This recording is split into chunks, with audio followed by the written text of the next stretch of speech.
मुक्ताईनगर नगर परिषदेची निवडणूक सुरू आहे आणि या निवडणुकीमध्ये राष्ट्रवादी काँग्रेस शरदचंद्र पक्ष या पक्षाचा उमेदवार उभा नाहीये। त्यामुळे कालपर्यंत या निवडणुकीमध्ये मी कधी गावातही गेलो नाही, कधी प्रचारातही सहभागी झालो नाही किंवा कोणाला कधी फोनही केले नाही।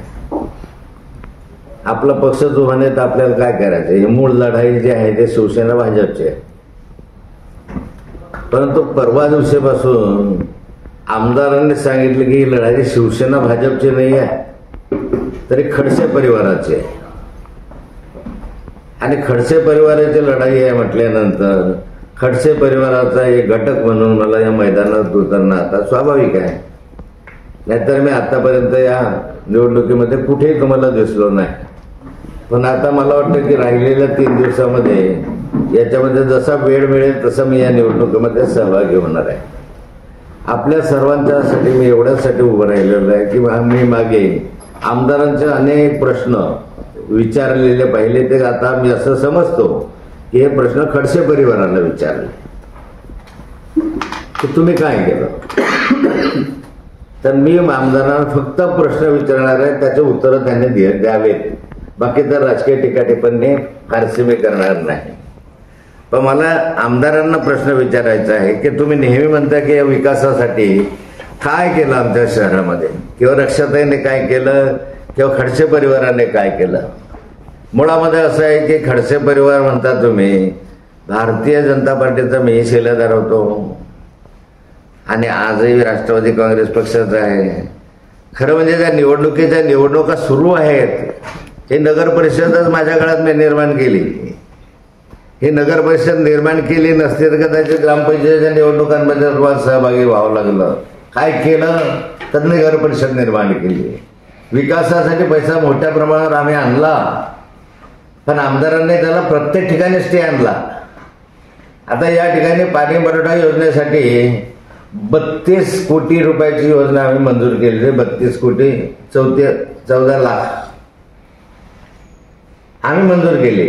ज्यावेळेस प्रवीण मनीषा पाटलांच्या आपल्या मनीषा पाटील नगराध्यक्ष होत्या त्या कालखंडामध्ये योजना मंजूर झाली, पूर्णा नदी योजना मंजूर झाली। आमदारांनी त्याला स्थगिती आणली 32 कोटी रुपयाच्या कामाला, आणि त्यांनी सांगितलं मी तापी नदीवरून पाणी आणणार, म्हणून मला योजना नको आहे। ही योजना मी मंजूर केली म्हणून त्यांना नको होती। मग तापी नदीवरून पाणी आणायचं असेल तर तुम्ही आता योजना माझी आम्ही मंजूर केली तीच का मंजूर केली परत? मग तापी नदीवरून पाणी का आणलं नाही? लोकांना मूर्ख बनवलं, दिशाभूल केली, आणि याचा परिणाम असा झाला की या मुक्ताईनगर शहराला 3 वर्ष आधी पाणी मिळणार होतं, ते आता 3 वर्ष उशिरा तर मिळतच आहे। पण 32 कोटी रुपयाची योजना आज 38 कोटी रुपयाची झाली। म्हणजे 6 कोटीची वाढ बसली, आणि ह्या जनतेवर तो भुर्दंड 6 कोटी रुपयाचा या आमदारांच्या अशा निर्णयामुळे झाला। विकासाच्यासाठी तुम्ही काय केलं विचारता?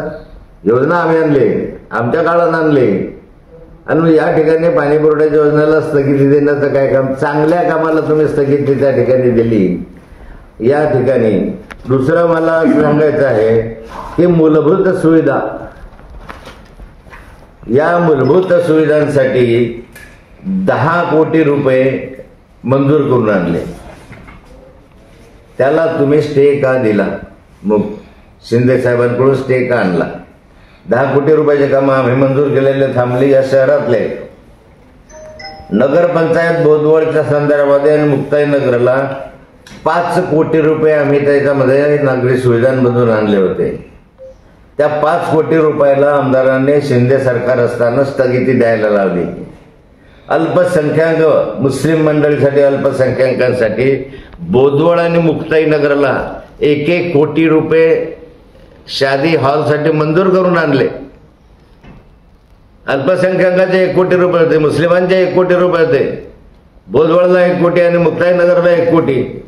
तुम्ही या अल्पसंख्याकाच्या 1-1 कोटी रकमेला स्थगिती का आणली? आज ते मुस्लिमांचं शादी झाला, शादी हॉल झाला असता 1 कोटी रुपयाचा तो अल्पसंख्याकांचा शादी हॉल त्या काळात मंजूर झाला असता। आपलं काम झालं असतं.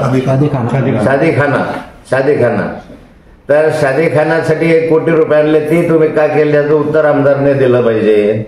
नंतर आता तुम्ही सांगता या संदर्भामध्ये की मुक्ताई मंदिराला निव्वळ नाथाभाऊने मुक्ताई मंदिराच्या कामाच्या संदर्भामध्ये सुरुवात केली. 100 कोटी रुपयाचा प्रकल्प त्या कालखंडामध्ये मंजुरीच्या दृष्टिकोनातून शासनाकडे गेला. शासनाने त्या कालखंडापासून त्याला काही प्राथमिक स्वरूपामध्ये मंजुरी दिली. त्यानंतर त्याच्यासाठी पैसा देण्याचा प्रयत्न केला. आमदारांना आता पहिला प्रश्न असा आहे की या मूळ मंदिरासाठी तुम्ही 1 रुपया तरी 7 वर्षात दिलाय का? मुक्ताबाईचं नाव घेता तुम्ही. 1 कोटी रुपये तरी 7 वर्षासाठी दिले आहे का? महाराष्ट्राच्या विधानसभेमध्ये 7 मार्च 2025 मी प्रश्न विचारला होता. आता केव्हा संत मुक्ताई कोथळी या ब वर्ग तीर्थक्षेत्र मंदिराच्या बांधकामासाठी निधी मागणीचा प्रस्ताव कार्यकारी अभियंता वगैरे यांच्याकडे पाठवला होता. हे खरं आहे का? त्यांनी मला सांगितलं असल्यास विचारलं होतं की जळगाव येथील संत मुक्ताई मंदिराच्या बांधकामासाठी निधी उपलब्ध करून देण्यासाठी शासनाने कोणती कार्यवाही केली वा करण्यात येते असा प्रश्न विचारला होता. शासनाने त्याचं उत्तर दिलेलं आहे. यापूर्वी संत मुक्ताई मंदिर कोथळी तालुका मुक्ताईनगर याला तीर्थक्षेत्र विभागामधून 2018 मध्ये 9 कोटी रुपये रकमेची प्रशासकीय मान्यता देऊन संपूर्ण निधी वितरित झालेला आहे. आता त्याला संदर्भामध्ये 9 कोटी रुपये हे आमच्याच काळात झाले. 2018ला मी आमदार होतो त्या कालखंडामध्ये. त्यानंतर आमदारांनी 1 रुपया सुद्धा दिलेला नाही त्यांच्या कालखंडामध्ये आमदार झाल्यानंतर. दगडी मंदिरासाठी जे मुक्ताईचं मूळ मंदिर आहे त्यासाठी जे बाकीचे कामं चालले ते पर्यटन खात्याकडनं चालले आहे, आमदाराच्या याच्याकडनं नाही आहे ते. मग तुम्हाला एवढा मुक्ताबाईविषयी अंकस का आहे? मंदिराला जातात माननीय उपमुख्यमंत्री मुख्यमंत्री असताना मंदिरामध्ये गेले. त्या ठिकाणी त्यांनी घोषणा केली विकासाच्या दृष्टीनं, रुपया का नाही दिला याचं उत्तर आमदारांनी दिलं पाहिजे. दुसरं असं आहे की काल माननीय मुख्यमंत्री उपमुख्यमंत्री आले या ठिकाणी एकनाथ शिंदे साहेब, आणि त्यांनी सांगितलं का रे आतापर्यंत किती रुपये दिले तुमच्या भागात विकासासाठी? काल विचारलं साहेबांनी, काय सांगितलं? 5,000 कोटी रुपये. 5,000 कोटी कुठे कुठे दिले? त्यांनी सांगितलं काल भाषणामध्ये MIDCला 500 कोटी रुपये दिले. कालचं आहे ना हे? कुठे आहे 500 कोटी रुपये? MIDCला 500 कोटी रुपये दिले. 500 कोटी रुपये कुठे आहे? तुम्ही पाहिले का कुठे? काही जागा संपादन केलेली पाहिली, काही पूल उभे राहिलेले पाहिले, प्लॉट डेव्हलप झालेले पाहिले, जमीन खरेदी केलेली पाहिली. मग पैसे जिरले कुठे? 500 कोटी रुपये. काल माननीय मुख्यमंत्र्यांनी म्हणजे उपमुख्यमंत्र्यांनी काल सांगितलं 3500 कोटी रुपये 3,500 कोटी रुपये सिंचनासाठी दिले. आमदार साहेब मला आता प्रश्न आहे तुम्हाला, कुठे आहे ते 3,500 कोटी रुपये? मी माहिती घेतली आतापर्यंत तर 370 कोटी रुपये मिळाले ते प्रशासकीय मान्यता नोकरी मजुरी वगैरे जे असतात त्याचे मिळाले. 3,500 कोटी रुपये कुठे गेले? कालच तुम्ही सांगितलं ना 3,500 कोटी रुपये, तर ते कुठे खर्च केले? खात्या पाण्यामध्ये शिरले का भ्रष्टाचारात गेले? याचं उत्तर आमदार साहेब आम्हाला पाहिजे. आम्हाला बाकीच्या भानगडी नको आहे. खडसे घराण्यानं काय केलं हे आम्ही केलंय. सिंचनावर तुम्ही 3,500 कोटी 4,000 कोटीच्या गर्जना करतायत. सिंचनाला मंजुरी नाथाभाऊनं दिली आहे म्हणून सिंचन व्यवस्था सुरू आहे, कामं सुरू आहेत. त्याच्या संदर्भामध्ये तुम्ही म्हणतात वक्फ बोर्डाच्या संदर्भामध्ये मुक्ताई नगरला वक्फ बोर्डाला 12 कोटी दिले असं काल माननीय शिंदे साहेब म्हणाले. कुठे 12 कोटी रुपये? 1 रुपया सांगा, 1 रुपया वक्फ बोर्डासाठी दिलं मुक्ताईला. दिशाभूल करता मुस्लिमांचा. आमच्याकडे मुस्लिम यावे म्हणून खोटं बोलतात. तुम्ही उत्तर द्या की 12 कोटी रुपये कुठे गेले त्या संदर्भामध्ये. आणि यामधून तुम्हाला वॉटर पार्कला निधी नाही. केवढं मोठं वॉटर पार्क सुरू आहे. 1 रुपया आमदारांनी या 7 वर्षात त्या वॉटर पार्कला दिलेला नाही. मग आता मंजूर केलेल्या कामांना तुम्ही का स्थगिती आणता? अल्पसंख्याकांचं पॉलिटेक्निक 100 कोटीचा प्रकल्प आहे. या ठिकाणी अल्पसंख्याक समाजासाठी बांधून तयार आहे सारं तर सारं. आता ते जर सुरू केलं असतं 3, 4, 5 वर्षापूर्वी, 4च वर्षापूर्वी केलं असतं किंवा 3च वर्षापूर्वी केलं असतं तर 700 विद्यार्थी निघाले असते त्याच्यातून. अल्पसंख्याक समाजाचे 700 विद्यार्थी आणि विद्यार्थिनी त्या ठिकाणी इंजिनियर झाल्या असत्या. निव्वळ नाथाभाऊने प्रकल्प केला म्हणून तुम्ही त्याला रुपया दिला नाही. का दिला नाही? हे विकासाचे कामं नाही आहेत, हे अल्पसंख्याकांचे कामं नाही आहेत. हे अल्पसंख्याकांवर अन्याय करणार आहे. त्यांच्या 30% मुली, 70% मुलं फुकट शिक्षणासाठी व्यवस्था केली आहे. 1 रुपया मुस्लिम समाजाला त्या ठिकाणी लागला नसता, 1 रुपया नाही. 700 विद्यार्थी इंजिनियर झाले असते मुस्लिम समाजाचे, अल्पसंख्याक समाजाचे. तुम्ही का नाही होते याचं उत्तर पाहिजे मला. नुसत्या गप्पा करत राहता, सांगत राहता.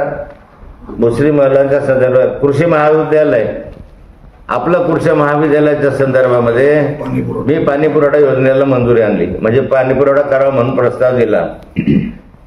आजपर्यंत पाणी पुरवठ्याचा प्रस्ताव समजा मंजूर नाहीये.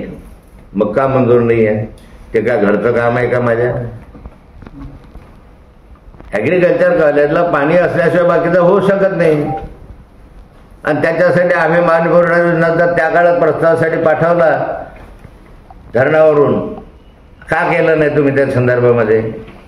आणि एक गोष्ट सांगतो तुम्हाला, हे वारंवार खडसे घराणं. मग मला एक विचारायचं तुम्हाला या संदर्भामध्ये,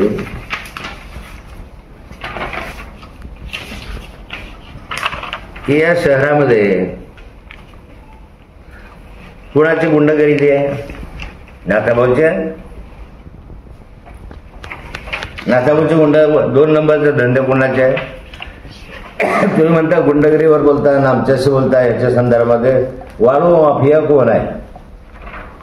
आमदार साहेब उत्तर द्या की भाजपचे वाळू माफिया आहे, काँग्रेसचे आहे, राष्ट्रवादीचे आहे, कुणाचे वाळू माफिया आहे? जवळपास सारे कार्यकर्ते तुमचे आहेत वाळू माफियाच्या संदर्भात. पकडले गेले. शिवसेनेच्या बोर्डासहित केरळाला गाडीवर शिवसेना असं लिहिलेलं आहे. त्याच्यावरून आता तुम्हाला नाही म्हणता येणार नाही की शिवसेनेचे नाही आहेत. सगळे वाळू माफियाचे धंदे तुमचे. सगळ्या कार्यकर्त्यांनी डंपर घेतले. एकाएकी सगळ्या शिवसेनेच्या कार्यकर्त्यांकडे डंपर आले कसे? कोट्यावधी रुपयाची मालमत्ता यांच्याकडे कशी आली? या वाळूच्या माध्यमातून, मुरमाच्या माध्यमातून हे करायचं. रेल्वेचा डंपर सगळे कार्यकर्ते कोणाचे? ठेके कुणाचे? आमदार साहेब ठेके कुणाचे? वाळूच्या संदर्भामध्ये असेल, मुस्लिम समाजाच्या आमीनवर कुणी हल्ला केला? गावामध्ये गोंधळ करण्याचं काम तुम्ही करता. जो आमीन आहे नगरसेवक, त्याच्यावर हल्ला कोणी केला? तुम्हीच केला ना. या संदर्भामध्ये मुक्ताईनगर यात्रेमध्ये मुलींची छेडखानी कोणाच्या कार्यकर्त्यांनी केली? कोण कार्यकर्ते होते? कुणाचे होते कार्यकर्ते? आणि इतक्या कमी वर्षात तुमच्याच संपत्तीमध्ये एवढी वाढ कशी काय झाली? काही प्रश्नांची उत्तर तर तुमच्याकडून अपेक्षित आहे. तुम्ही येताना म्हणाल होते की माझ्याकडे काहीच नाही, आणि आज अब्जावधी रुपयाची तुमच्याकडे किंमत कशी झाली मी समजू शकत होतो की त्या कालखंडामध्ये शिंदे सरकारच्या 50 खोक्याच्या माध्यमातून तुमच्या सुरुवात झाली. पण 50 खोक्याच्या वरून आता पाहिलं तर इतक्या मोठ्या प्रमाणाचे बापाटे आले कसे काय? मला या प्रश्नाचे उत्तर आमदार साहेबांकडून पाहिजे. नंतर त्यांच्याकडून उत्तर आल्यानंतर उद्या मी परत त्याच्यावर सांगेन. परत पुढची माहिती मी तुम्हाला उद्या देईल, परवा देईल. मी आता निवडणुकीमध्ये प्रत्यक्ष सहभाग घ्यायचं ठरवलेलं आहे. त्यामुळे जे काही मला करता येईल आता ते मी करेल. मी आतापर्यंत या निवडणुकीमध्ये नव्हतो, परंतु खडसे घराण्याशी लढाई आहे असं सांगितल्यामुळे मी आता या लढाईमध्ये उतरलेलो आहे.